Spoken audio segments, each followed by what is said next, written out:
Bismillah, Assalamualaikum warahmatullahi wabarakatuh. Hari ini Rabu 2 April 2020. Alhamdulillah kita dapat bertemu kembali untuk melanjutkan pembelajaran, yaitu pada pelajaran tematik ya. Kita melanjutkan dari pembelajaran sebelumnya, yaitu kita sudah masuk ke tema 8 pada sub tema 1 ya. Hari ini insya Allah kita akan melanjutkan pembelajaran di sub tema 2 ya. Bagaimana anak-anak, sudah siap belajar pagi hari ini? Kalau sudah siap, kita masuk di sub tema 2 ya. Masuk di sub tema 2 ada aku anak mandiri ya.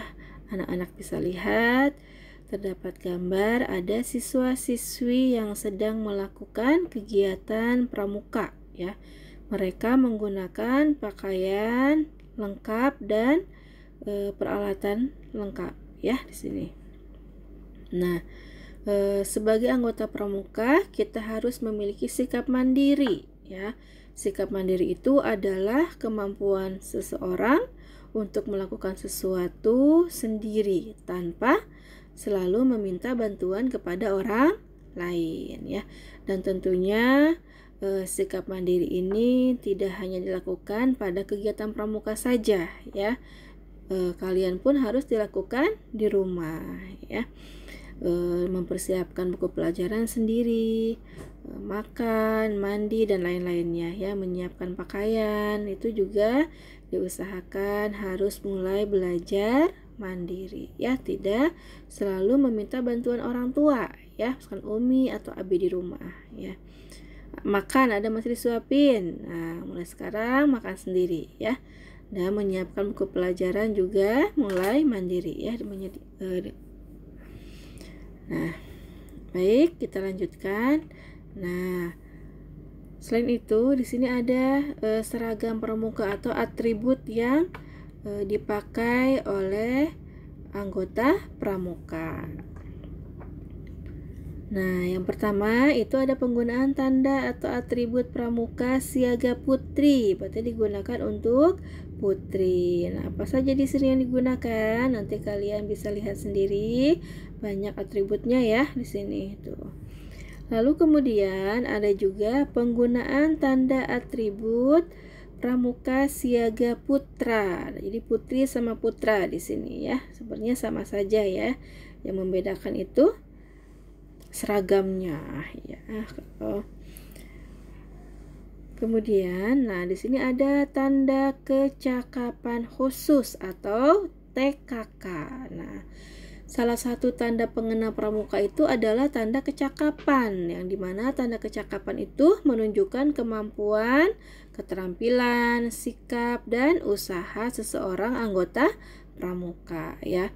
Nah, anggota pramuka bisa mendapatkan tanda kecakapan khusus ini, yaitu untuk memperoleh tanda kecakapan khusus, seorang anggota pramuka harus menyelesaikan dahulu syarat tanda kecakapan umum atau disingkat dengan TKU ya. Jadi untuk mendapatkan TKK ini anggota pramuka harus menyelesaikan dulu di TKU-nya ya.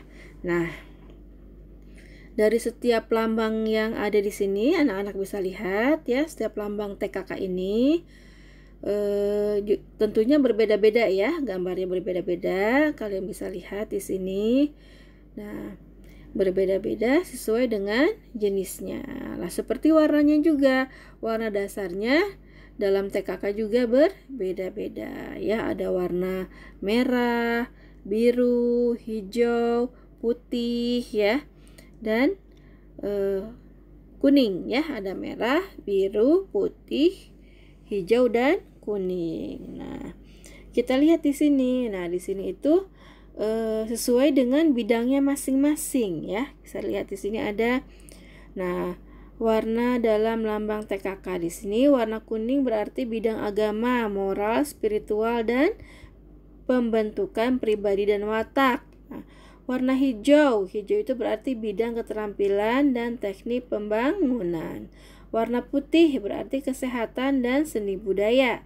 Warna merah, patriotisme dan seni budaya. Warna biru berarti sosial, perkeprimanusiaan, gotong royong, ketertiban masyarakat, perdamaian dunia, dan lingkungan hidup, yaitu yang terdapat pada tanda kecakapan khusus atau TKK ya. Nah, kemudian sini ada lambang pramuka. Nah, di pembelajaran sebelumnya kemarin itu ya, yang sudah kita pelajari di subtema 1, tentunya Ibu sudah menjelaskan lambang pramuka ya. Lambang pramuka itu seperti apa? Nah, di sini ada lambang pramuka di sini. Arti dalam lambang pramuka. Nah, di sini ada buah kelapa dalam keadaan tumbuh dinamakan cikal, yang berarti kelapa adalah tunas penerus bangsa ya. Lalu kemudian yang kedua ada buah kelapa tahan lama. Berarti apa? Berarti pramuka itu orangnya harus sehat. Sehat jasmaninya, sehat rohaninya, harus kuat dan ulet ya. Nah, kelapa juga tumbuh di mana-mana, yang berarti pramuka mampu beradaptasi dalam kondisi apapun. Ya, seperti misalkan kita melakukan kemah atau camping, berarti kita harus siap dengan kondisi apapun, mau hujan, panas, angin, dan lain-lainnya. Kita tidurnya di luar, Pak, memakai tenda ya. Jadi kita harus siap dengan kondisi apapun ya. Lalu akar kelapa kuat, yang berarti pramuka berpegang pada dasar-dasar yang kuat. Yang terakhir ada kelapa pohon serbaguna ya, yang artinya yaitu pramuka itu berguna bagi nusa, bangsa, dan agama ya. Nah, di sini ada makna Pancasila. Nah, kita sudah belajar juga ya di pembelajaran sebelumnya, kita ada makna Pancasila.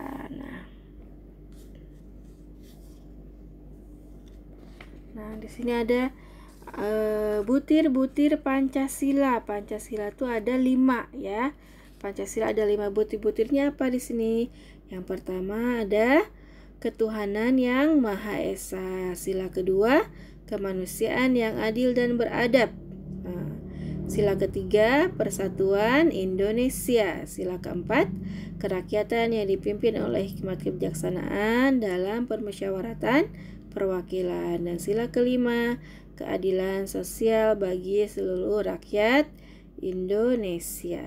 Nah, di sini ada sila pertama. Nah, apa itu maknanya? Nah, ada lambang bintang. Lambang bintang.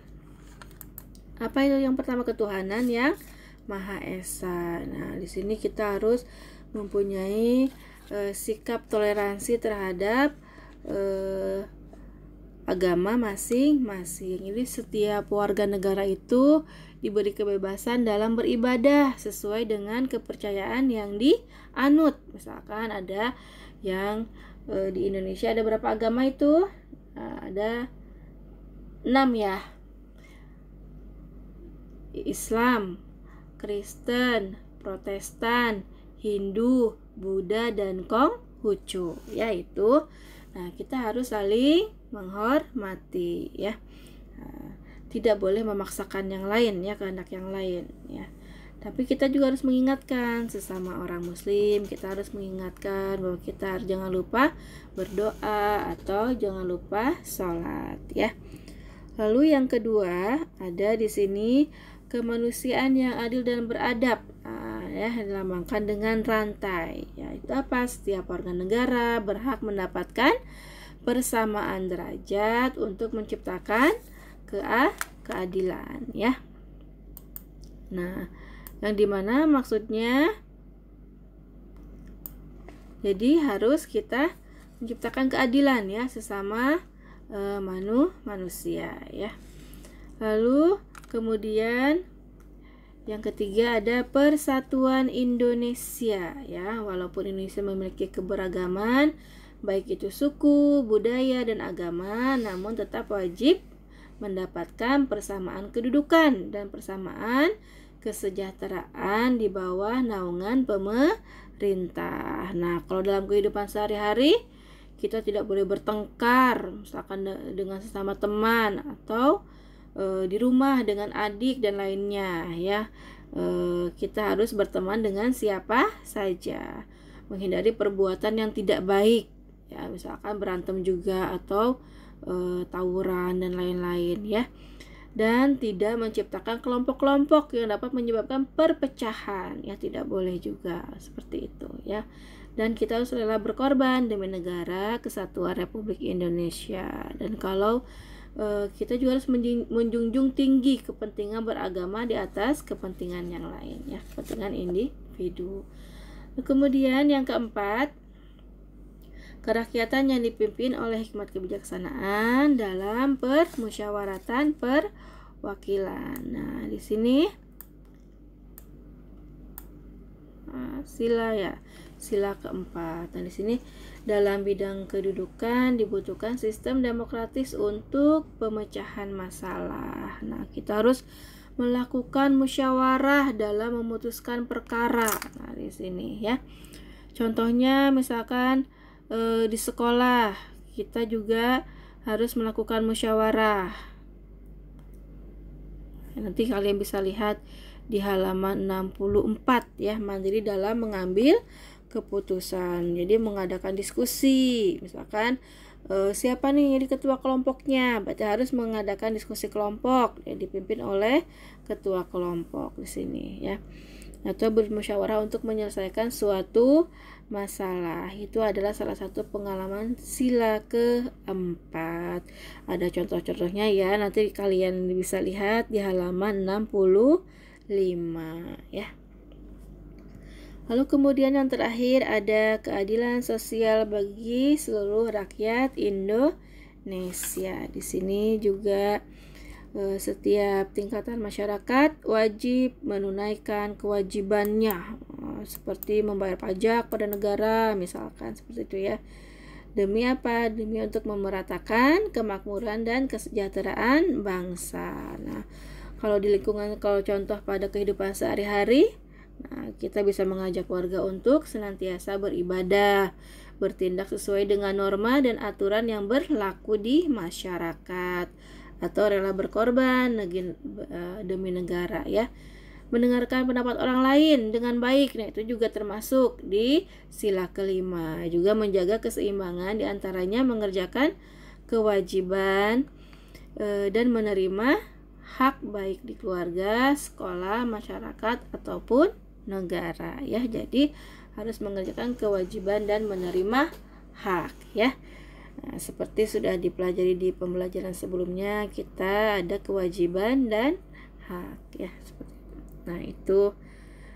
Nah, kemudian ada macam-macam bangun datar di sini. Macam-macam bangun datar. Yang pertama ada apa ya? Ada persegi. Yang kedua persegi panjang. Lalu yang gambar ketiga ada segitiga sama kaki. Gambar keempat ada segitiga sama sisi. Yang terakhir ada jajar genjang. Ya, ini adalah macam-macam dari bangun datar. Kemudian Ibu akan menjelaskan sedikit tentang materi sifat-sifat bangun datar. Dari persegi, sifat-sifat bangun datar persegi di sini.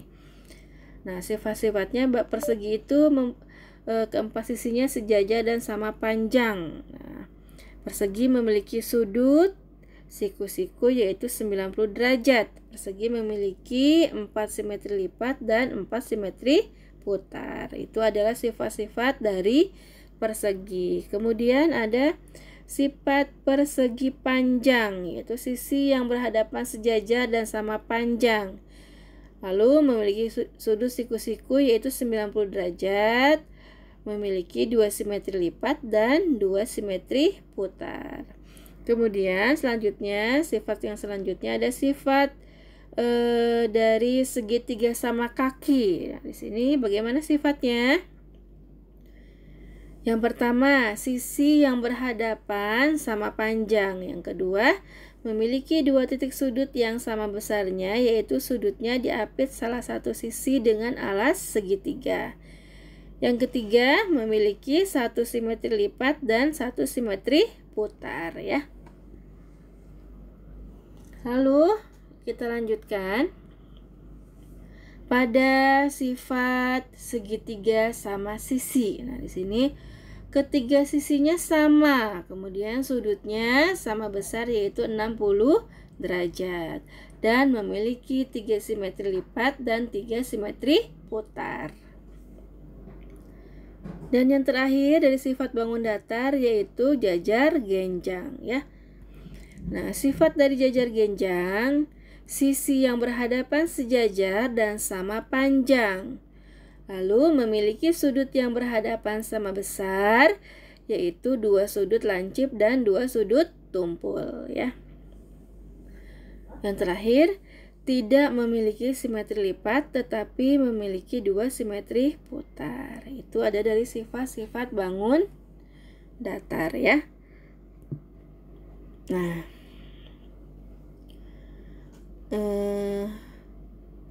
materi hari ini Ibu cukupkan sampai di sini. Itu yang Ibu bisa sampaikan untuk hari ini. Semoga dapat dipahami, bermanfaat untuk kalian. Jangan lupa anak-anak semuanya di rumah, buku tematiknya dibaca kembali. Tetap semangat untuk mengikuti materi, tetap semangat untuk belajar ya. Nah, di sini belajar itu tanpa mengenal putus asa. Jadi tetap semangat ya. Baik anak-anak, itu saja. Insya Allah kita bertemu kembali di pertemuan selanjutnya, di pembelajaran selanjutnya. Pesan Ibu tetap menjaga kesehatan, menjaga kebersihan, tetap di rumah ya. Tidak keluar rumah, hanya diam di rumah. Tetap semangat. Baik anak-anak. Assalamualaikum warahmatullahi wabarakatuh. Barakallahu fikum.